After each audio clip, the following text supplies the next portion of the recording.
All right, we are going to get started. Welcome to Girl Scouts Connected, the virtual collaboration between Girl Scouts of South Carolina Mountains to Midlands and Girl Scouts of Eastern South Carolina. And we are happy to start this cadet badge trailblazing today. My name is Lauren Pace, and I work for Girl Scouts of South Carolina Mountains to Midlands, and I'm the outdoor programs manager. And then during camp season, I'm usually at Camp Wayback. And today we're going to be talking about trailblazing. So we're going to get started by saying the Girl Scout promise and the law. So if you'd like to, you can keep yourself muted, but I will go through it if you want to put your fingers up and follow along with me. Oops, sorry, one second. Okay, so the Girl Scout promise. On my honor, I will try to serve God and my country, to help people at all times, and to live by the Girl Scout law. The Girl Scout law. I will do my best to be honest and fair, friendly and helpful, considerate and caring, courageous and strong, and responsible for what I say and do, and to respect myself and others, respect authority, use resources wisely, make the world a better place, and be a sister to every Girl Scout. Thank you for joining me. Right. So today we're talking about trailblazing, and here are the badge requirements. So step 1, we are going to start planning our adventure. Step 2, get your body and teamwork skills ready. We won't be doing that one today, but that'll be in your follow-up email. Step 3, create your menu. Step 4, gain some trailblazing know-how. And then step 5, head out on trail. And of course, we can't head out on trail today, but in the very near future, we are very optimistic that we'll be able to head out on trail. And so we are going to get ready for it today. Okay. So the purpose of this badge, when we've earned this badge, we will know how to take a safe and fun overnight backpacking trip. Okay. Which sounds so much fun right now, being stuck at home. So our activities for today, we're going to accomplish step 1. We're going to talk about step 3, and then also work on some step 4. Okay. I would love to introduce our wonderful speaker today, Miss Amy Brown, and she's a co-leader in Greenville, and she's the co-founder of one of the Girl Scouts of South Carolina Mountains to Midlands Trailblazers troops, and she's going to tell you all about that very soon. Welcome, Amy, and thank you for being with us. Well, thanks, Lauren, and thanks for having me on, and welcome everybody. And like Lauren said, I am a co-leader of a troop in Greenville, actually in Simpsonville, which is just a little bit south of Greenville, South Carolina. And to let you know, I've got 2 levels in my troop. I've got a level of juniors and then seniors, 9th graders. And so with our 9th graders, the 5th graders aren't quite there yet, but with my 9th graders, we've been on a variety of backpacking trips that have been a lot of fun. And so what I'm going to do is just share some of the things that we've done on our trips, and kind of some tips and things like that. So hopefully y'all will learn a lot, and I'm going to be asking questions. So either you can wave. Now I can't see everybody. I have to kind of click back and forth, but you can either wave, or you can just type something in the chat, and hopefully I can see it. I have, just so you know, I have ADHD too, and so I tend to, so I'm going to do my best, because this is the first time I've posted anything. So anyway, so welcome. And like I said, if you have any questions, just put them in the chat or raise your hand, and I'll try to see it. And Lauren, if you see someone raising your hand, just say, hey, so-and-so, and all like that, but we'll get through this. So hopefully I'll do an okay job. Awesome. Thank you so much. Mm-hmm. All right. Okay. So the first thing about backpacking, it's a lot of fun, but there is a lot of planning to it. And you just need to know that going into it. Who has gone, not backpacking, but who has actually gone on like a tent camping trip where you've got your stuff in your car and you just move it from your car trunk to a tent site? Who's done that? All right, we got a few people. I highly recommend that you do that first. before attempting backpacking. In fact, I would go tent camping a couple of times because there's some things that you got to get used to before you go backpacking. So just know that, with your troop or with your family or wherever like this, it's not a good idea to just jump in the backpacking because it can be overwhelming. But one of the most important things is planning, and you have to do a lot of it. First of all, you have to know who's going. You need to make a list, the ages, what are their skill sets, can they go on long trips, can they not? Obviously, you need to know where you're going to go, and we'll look at some locations at that in just a little bit. And you got to know how you're going to get there. Are we going to drive? Are we going to carpool? Where are we going to park? Where are we going to put our cars? You got to coordinate that. And like, for example, we took one trip where we were just going one way. So we had to get the parents to drop us off in one location, and then we went and parked our cars in the other. So there was, we had to work out that coordination there. You also need to know what gear to pack. We're going to go through some of that later. You need to actually write down, what exactly are we going to eat, like, and put the ingredients, which we'll get to that too. You also have to have the hike, the map, and that's one of the things in the essentials that we'll get to as well. You have to know where you're going, what it looks like. It's really good if you can hike the trail first, but not necessarily, but you need to know what you want to get into, because if you're backpacking, it's not like you're tent camping where your car is right there and you can say, well, I'll just get my car and we forgot something, we'll go to Walmart or whatever. I mean, like, if you're 4 miles out, there's no Walmart around the block. So the more planning you do, the better off you're going to be. Just trust me on that. And then also, you need to know what activities you're going to do. Like, once you get to camp, are you going to go on another hike? Are you going to go check out this waterfall? You need to know, like, what's around there. Are y'all just going to play games? That's cool too, and hang out. So that's just some of the stuff that you'll need for planning. And what we have here is I know some of y'all are not from South Carolina, but I just wanted to highlight some of the state parks that we've got. We're really lucky in that we have a great state park system, and really any state does. So that's, if I know some Girl Scout camps and other councils have places where you can go backpacking, but if not, state parks are a good place to go to. And same with national parks, and not every state has one, which we actually have one, and I'll talk about that later. But I just wanted to stick this in, and as you can see, there's tons of state parks. And so that's the other thing about planning, is you need to do your research. Like, what state park are we going to go to? Who has good backpacking, places to go? So I just wanted to stick that in there. Mm-hmm. They also have a lot of resources, like the park rangers. If you go for, say, the day first and talk to somebody, and they can give you a lot of great tips about where to go and what to see, and then how far, and what actually to expect. So you can always ask for help there too, and that's what I really love about the state park system is there's resources. People can help you. They'll give you maps. They'll point you in the right direction. So I love that. Yeah, and one thing to include is, like, for example, we one of our first backpacking trip, we went to Jones Gap State Park, and so I called a ranger because my co-leader Cheryl and I, we actually hiked the trail first so we could see it, but with the campsites, we called a ranger and was like, you need to know things like, well, because there's a maximum number of people that you can have at campsites. And so we had to ask, like, what's the maximum? Do we need to get 2? And we just had to talk to someone. So that's part of your planning checklist is if you can, call the ranger and just find out more.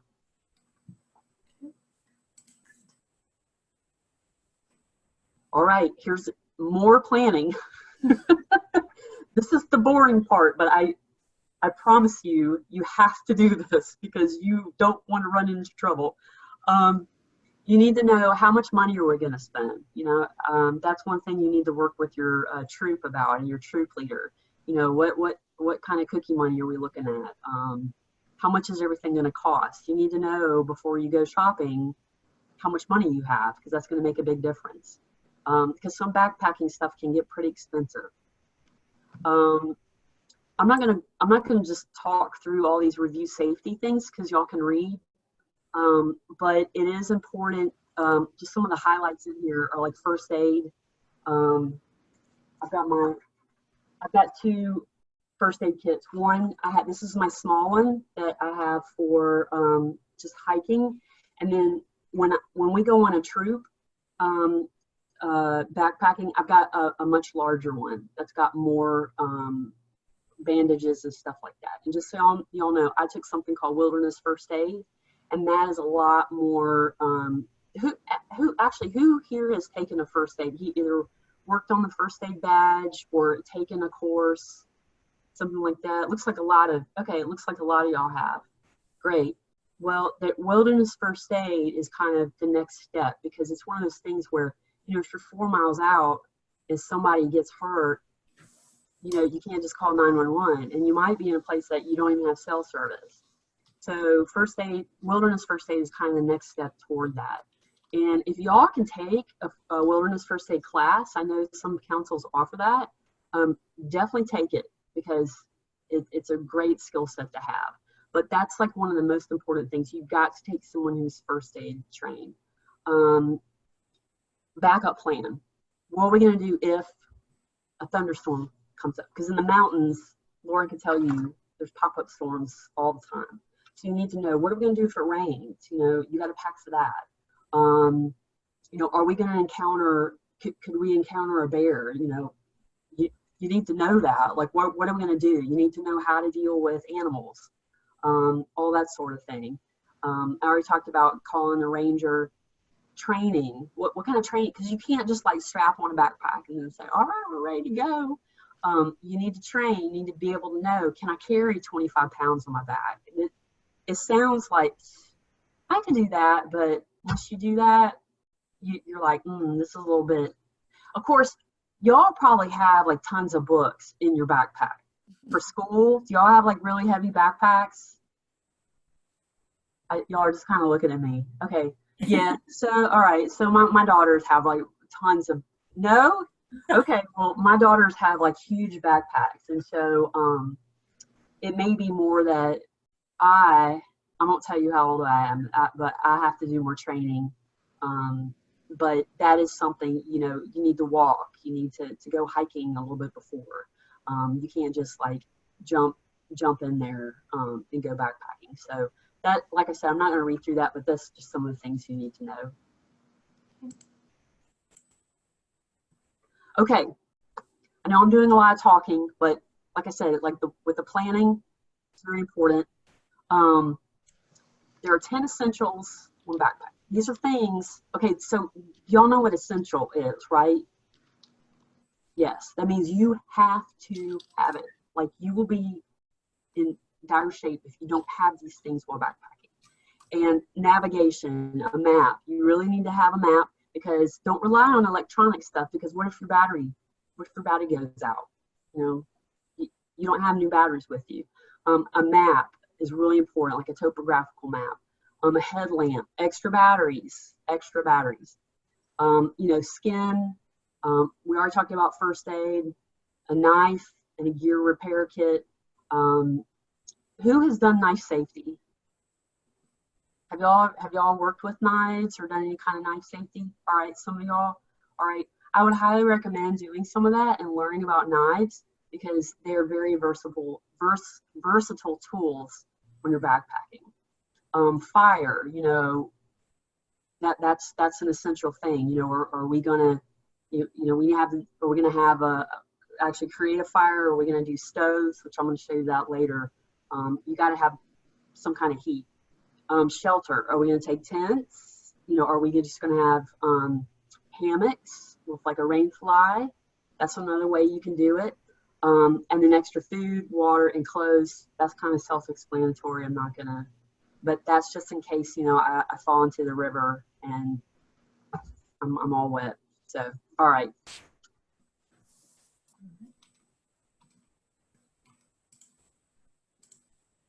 All right, this is one. Now, I brought my backpack, which, we're not in person, so it'll be kind of hard to see, but this is my backpack. kind of hard to, but as you'll see, it's got all these components, like all these different compartments all in it. It's got straps. This is so it fits right to my back. And it looks a lot like what you see on the screen right now. There's an art to packing your backpack, and that is because you don't want to put something that you're going to need right then all the way at the bottom, because what happens? What happens if you put the, I'm going to turn my light off so I don't look like a ghost. See if that works. Okay, that's better. So, well, what are some things, like if you're thinking through, if you're packing your backpack, what's some things that you want to think about? Like if you're getting to camp, what's the first thing you take out? What do you think? Oh, all right. I see Katie. Yeah? Wait, I thought I unmuted you. There we go. Yes. I am.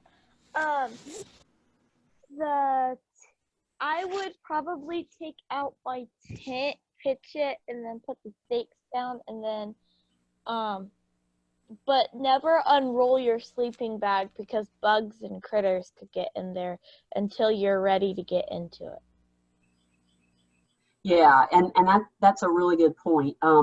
One thing is, like, if you look, I don't know if y'all, hopefully y'all can see this chart, but you want to put your all your clothes that your night shirt and all that sort of thing at the bottom, because it doesn't make sense.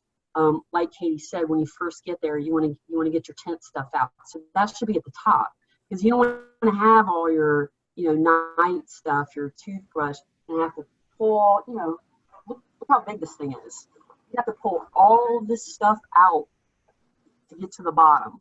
So there is an art to packing it. Also, let's think about this. So if you're going on a hike or you're going on a backpacking trip, what's one thing that you really need to think about? And because you're going to be walking, let me put it this way. You're going to be hiking for a pretty good ways. And if you're going along at first, what's going to start feeling heavy? Yes, your pack. So one really important thing is you want to pack as light as possible, because who wants to carry around more weight? That's going to make it hard. You're going to start sweating. All right. That's the other thing too, when you pack, you don't want to stick a shovel in there, right? Because that's really heavy. And so I always tell the girls, all right, remember, whatever you take, you're going to have to carry.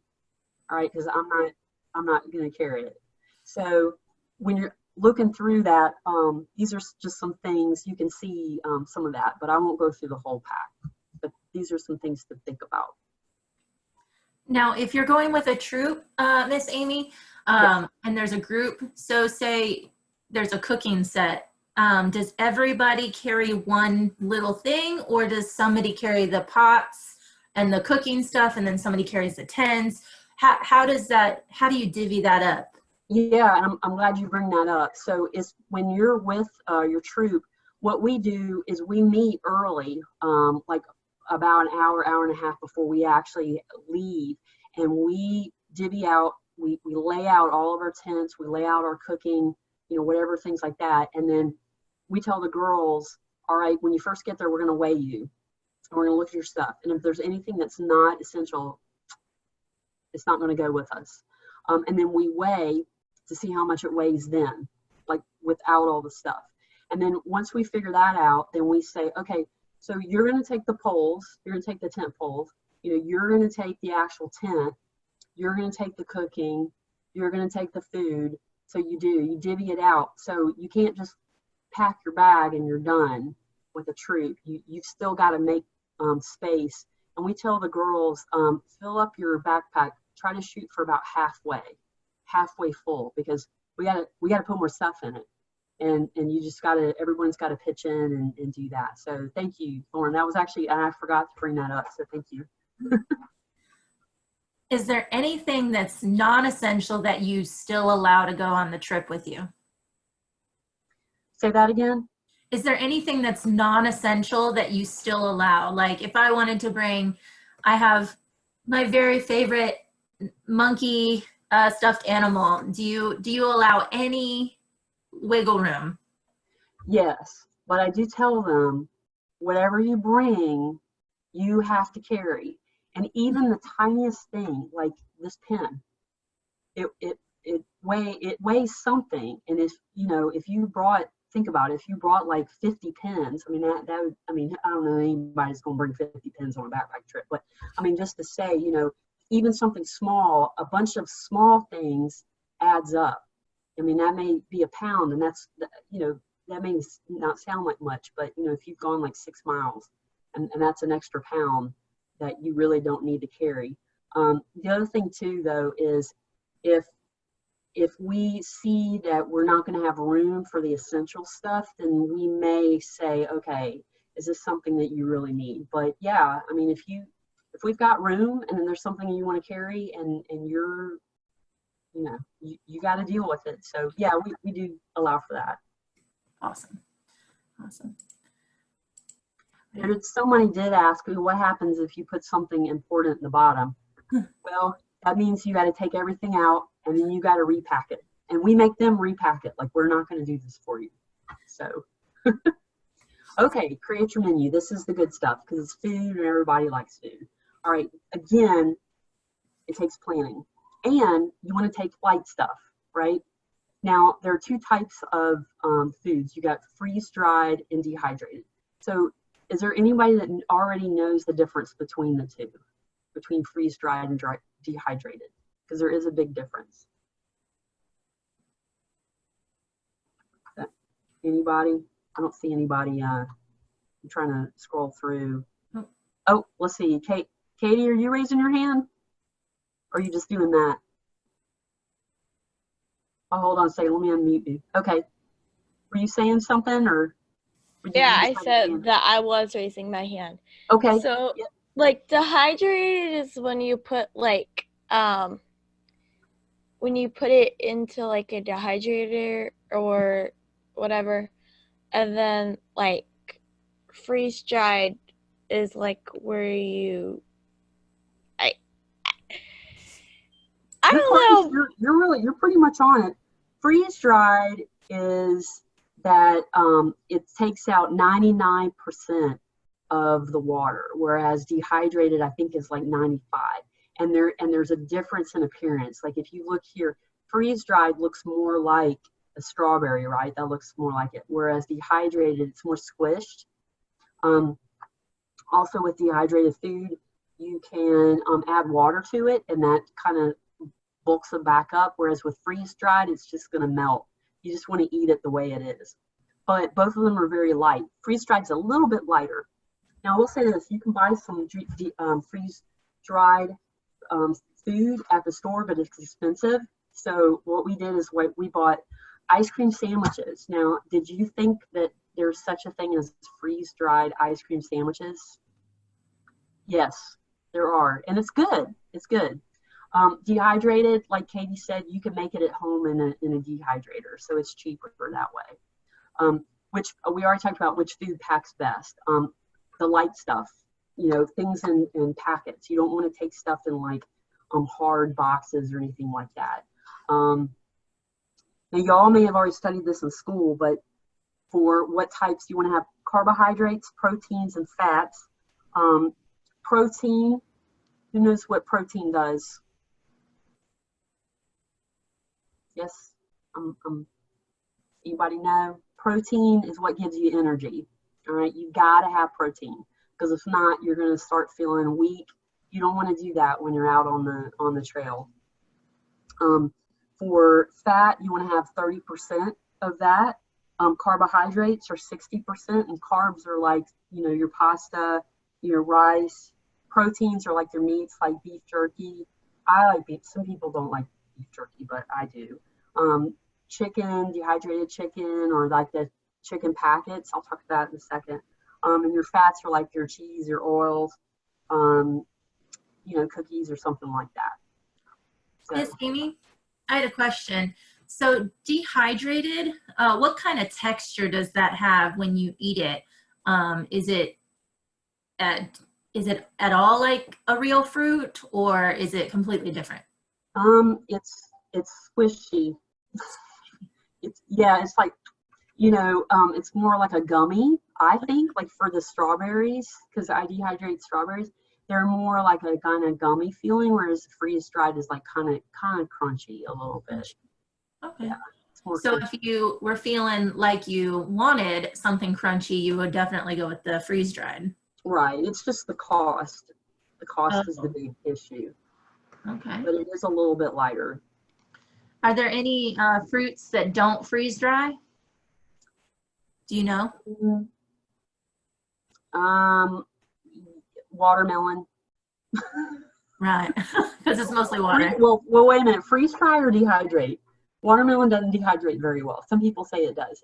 Freeze dry, I actually don't know. I'm sure there are some things that don't freeze dry very well, but I don't know offhand. But dehydrate, there are some things that don't. Interesting. Interesting. Awesome. Okay, and then real quick, these are some things that my girls on the trips really, really like.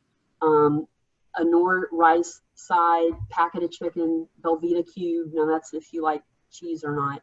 And breakfast. These are really easy. You just put the complete pancake mix in a gallon bag, just in the bag itself, and you add water, and then you just squirt it out onto the pan. And then lunch and snacks are like, peanut butter and crackers, jerky, that sort of thing. So just the big thing is that it's light, it's got protein in it, and that it will keep you going. Now, this doesn't seem like a very expensive menu, but do you find that you need like lots of packets of chicken if you're going with a group? It just really depends. Like for us, I think we had, let me see, we had 4 girls go on our trip, 4 or 5 to Congaree National Park, and we took 2 chicken packets, and the rice, we got the family side, we got 2 of those, and then so we made 2 batches. So we made 1 batch, and then see if everyone's still hungry, and then we make another batch. Interesting. Yeah. So how do you keep the bacon fresh? Is it like jerky bacon? No, it's already cooked. It's Oh. the you can get it in the it doesn't have to be refrigerated. Oh, that's another thing. You don't want to take anything that has to be refrigerated because you don't have cooler. So yeah, like the already cooked bacon. That's what we took. Yeah. And you can recook already cooked bacon? Yeah, you just heat it up. Cool. It's good. It's really good. We always take bacon because it's got a lot of protein in it. And it's bacon. It's awesome. And it's bacon. Everybody likes bacon, except I'm sure there's some people, but. Awesome. So does anybody have a, should we write it down? No, you don't have to write this down. I can send this out later to you. Does anybody have any menus or any recipes that they think would translate well into backpacking? Think about your favorite meal. How could you make it so that it's light, it's full of protein, and it's something you can carry that doesn't have to be refrigerated? And there's something you can do. Yeah, there is something you can do with some things that you really like. And we already talked about it. So just in my head, I love mac and cheese. What are some options for mac and cheese that we know of? I know it's not great on space, but they have those tiny instant mac and cheeses that you just add like hot water to. That could be an option. Yep.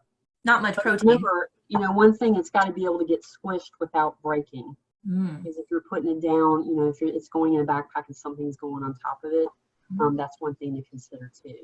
And while we're talking about food, I wanted to show y'all, when it comes to backpacking, space is also a big thing too, not just how heavy something is, but space. So this is a camp stove. You may have seen it. It's very, very simple. It's just got 3 parts to it. It's got the burner, and then you attach the middle. I'm not going to take the time to do it, but you screw this in, all right? And then once you do that, this is your gas. This is your gas canister. So look how small this is. And this all fits except for the gas canister. This all fits in this little bag. And there you go. See how much space, how little space there is? So stuff like this, it's really not all that much. I think this stove costs like $20, $25, but you don't have to buy a ton of camping or backpacking equipment. Some of it can get expensive. And then check with your council too, because they may have some stuff that you can check out. Mm-hmm. So Claire said walking tacos, you can already make it and keep it in a bag and seal the bag. The only thing would be the meat. If you would need to already make it like you said. I don't know if already. The only thing would be the meat itself. I don't know that you would necessarily. That might have to be refrigerated, even though it's cooked. Any of the meat that we take is like in the packs, like the chicken packs or tuna packs, so that you don't have to refrigerate them. But I'm thinking have chicken tacos. Yes, that's right. You need to make sure. I mean, because all the chips and stuff are going to get crushed in your bag, though. Which some people do like. Some people do like it. You know, you're not going to be able to bring any cheese or lettuce, so it would be pretty plain. Actually, walking tacos would be something really good for like a car camping trip, and that's something that we've done a number of times, is make walking tacos, and they are very good. It would be something that if you're really passionate about that menu, that recipe, you could be an innovator and like think of a way to make it transportable. That's always a good, kind of like fun, interesting way to, challenge yourself, is like, I really love this. I want it to go with us, and I'm going to make it happen. So, I think that would be a great challenge, So. Yeah, it is. Just make sure you want to test it out before you go on the trail, because you don't want to get sick. Yes. Yes. Next. Are we next? Yes. Awesome. Okay. All right. Water. So what is one thing that you have to have? You don't have to have food if something happens, the worst case, but you have to have water. So this is like probably the most important thing that you need to know. Now, so if you're out backpacking, you're out hiking, and you're like, man, I'm really thirsty, but I didn't pack enough water, or I've already drank it all. Can you just drink out of the stream? Or can you just, like, if you see a pond? No, because you're going to get very, very sick, because there are all sorts of nasty things in here. So you got to take stuff. And the other thing is, too, you might say, well, why don't we just carry our water? Well, you can, but let's think about this. If you think about a 2-gallon, think about it like a gallon of milk. When you pick up a full gallon of milk, what does that feel like? How many pounds do you guys think it is? I should have waited. That's a good thing. Yeah. Oh, let's see. I'm going to unmute you, Katie. All right. Very, very heavy. Yes. Extremely heavy. So I had something that we could take on a camping trip. It's food. What's that? Hot dogs, because you can cook them over the fire and you won't have to worry about, they would get squished, kind of, but yeah, they would need to be something that can't, just make sure they're not refrigerated, and you would have to eat them all. That's the other thing too. If you have something that once you open it, it needs to be refrigerated, you need to get rid of all of it, because you don't want it to spoil, especially if you're going on a more than one night. So those are the kind of things. And I see some people in here is like 5 pounds or 8.5. I'm not sure. That's a good question. I should have weighed that. But you're going to need more than one gallon of water. Are you looking it up? 8.3. How much is a gallon of water? Oh, all right. Go, Shirley. You knew that. Cool. All right. So Now, sometimes you're going to have to carry your own water. Like when we went to Congaree National Park, we had to carry our own water, and it was very, very heavy. We took like a small, like a Coke 2-liter to fill those up. But yeah, it gets really, really heavy, and that means that there's other stuff that you can't take with you because everybody can only carry so much of their weight. But some of those things that are the bad, I have it here in the bad guys, is Giardia and Cryptosporidium. Though if you ingest those, you will be sitting on a bathroom for a long time. They're nasty things. You might throw up. So, and that's bad if you're backpacking. You don't want to obviously throw up. And then E. coli, you may have heard that. That's another one. So you don't want to drink out of it. So there are a couple things you can do. We'll go to the next slide.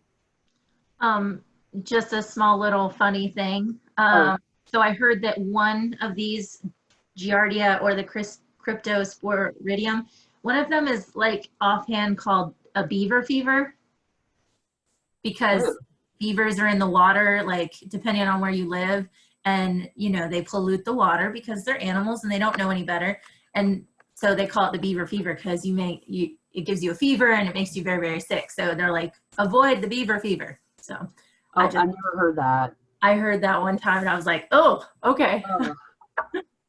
Yeah, but you want to steer clear of this. And one thing too, so we got the types. Now there are different types, and I brought them. Now keep in mind, some of these things are going to purify, and they're going to take the bad guys out, but they won't necessarily take all the dirt and gunk out. And for like one example are these tablets. They come in the packets. And they don't, you have to wait like 15 to 20 minutes to let it take effect. Now, this, obviously, if you put a tablet in your water, that's not going to get rid of the dirt, right? Yeah, that's one thing. But if you're really, really thirsty, this is something to have. And real quick, too, I heard I've never tested it. I heard they don't taste all that good. But if you need your water, your water. But if you're going backpacking, you want to do more like, use these things. The gravity, you'll see in the picture, that's a picture of me. This is what I am holding. And the way it works is just real quick. Here's the bag. This is the dirty water bag. You hang this up in the tree and this connects and the water runs through here, and there's a really really fine filter in here. That then comes through this, and then at the end there are all these sorts of different like connectors, and you can fill up your whatever you're holding, your water bottle, but this uses gravity, as you can see in that picture, and it pulls the water down that way. There's also one, I don't have it on there, but it's a pump. And what you do is you don't put it up, you actually like, it's got, I'm not going to put all the connectors on, but you actually pump the water to get it to go through into the filter and out that way. Also, y'all probably seen the water straws. Have y'all seen that? You know what I'm talking about? I don't have one, but it's something that you actually just, you stick it in the water and you actually drink through the filter into there. So that's like a personal thing. But if you're backpacking, you don't want to, if everybody needs water, you're better off getting like one of those gravity things. Yep, there we go, the life straw. That's something like if you're going hiking with just a few people. But something where you're backpacking and you're going to be cooking meals, you want to take one of those gravity, one of those things that you're going to have a lot of water at one time. Otherwise, it's going to take you forever to get through it. And then boiling your water. Now, when we filter water, a lot of times we boil it anyway, just to be sure, just to be on the safe side. And a lot of times we'll use just that water for, washing our stuff and all this. So, let's see. Do you have any questions about the water? One of the most important things, or actually the most important thing. There is a lot. I mean, I've only covered a little bit, and I know this was a lot, hopefully I wasn't too boring because there was a lot of talking. But again, there's so much planning that I cannot stress that enough, is there's so much planning that has to be done with backpacking. but it's worth it because it is so much. It's so much fun. And then, so what's on the? I think we're starting to get close on time. So what's the next slide? Yes. So that the small thing is that if you plan well enough in advance, then your entire trip, I mean, I'm not saying it's going to go perfectly because, you know, you can't ever bet on that, but Right. it will take a lot of the stress out of, you know, where you sleep in and who's doing what. And, you know, it's not going to be 10 o'clock until you're eating, because those are small details that really need to be figured out. Who's on the first cooking shift, who's doing this, who's doing that. And if you plan all those things, then it just runs, and then you can just enjoy what you're supposed to enjoy, which is like the nature, the waterfalls, the, you know, your friendships and stuff like that. Mm-hmm.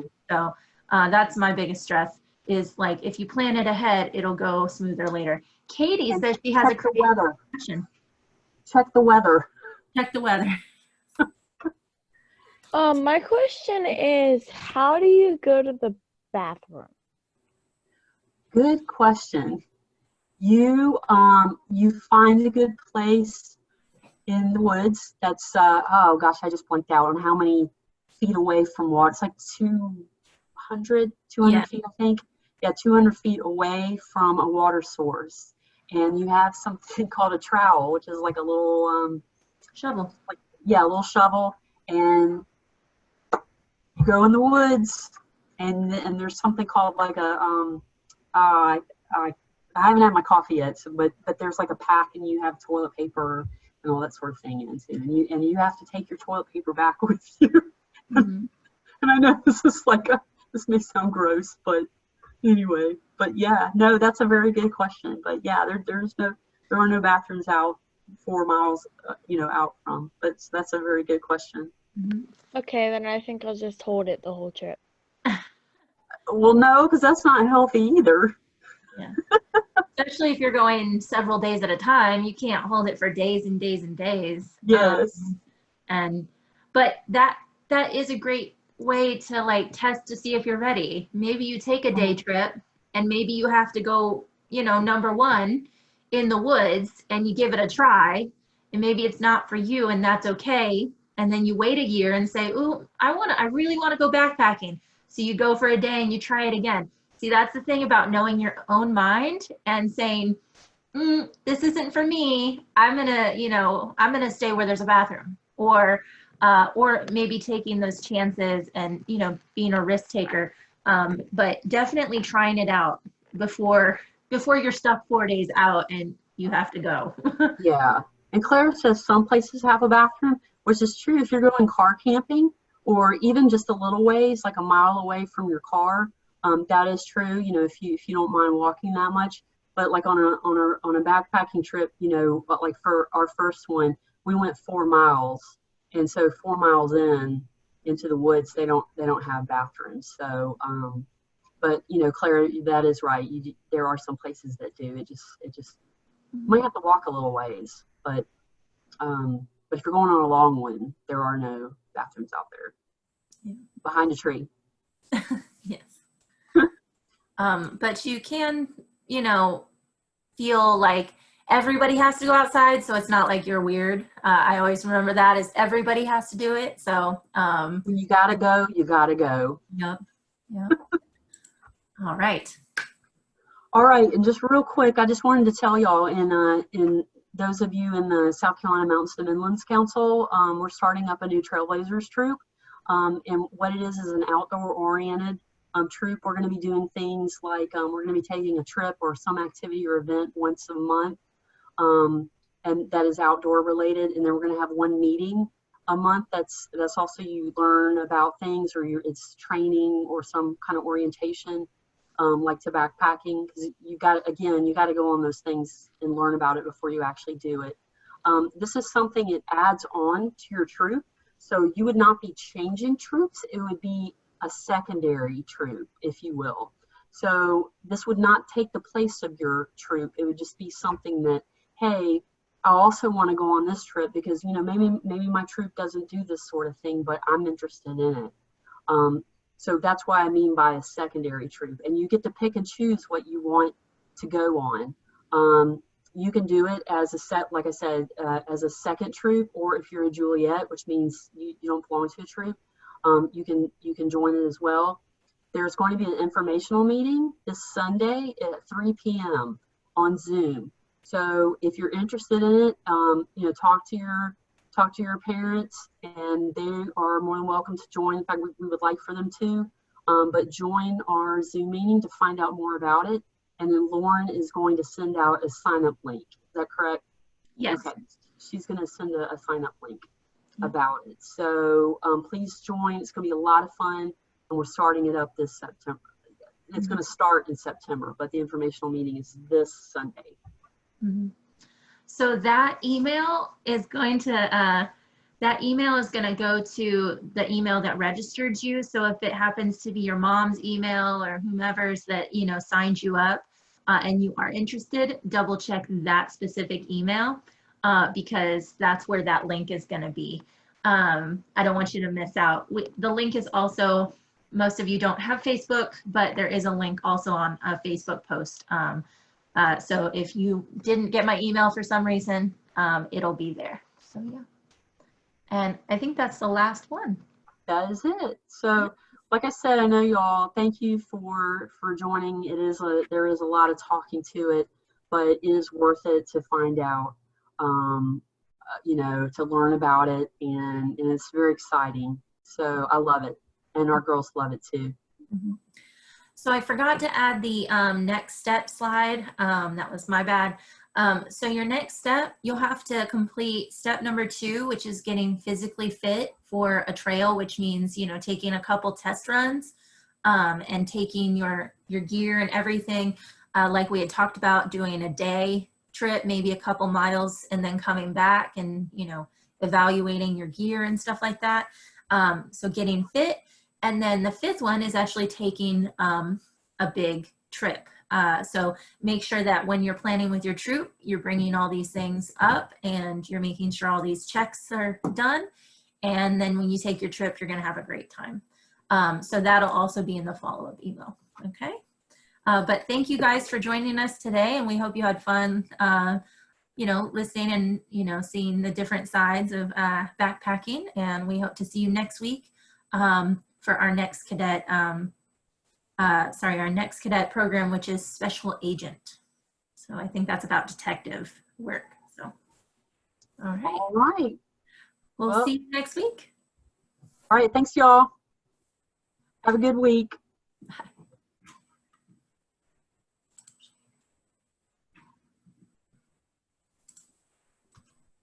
Thank you, Amy.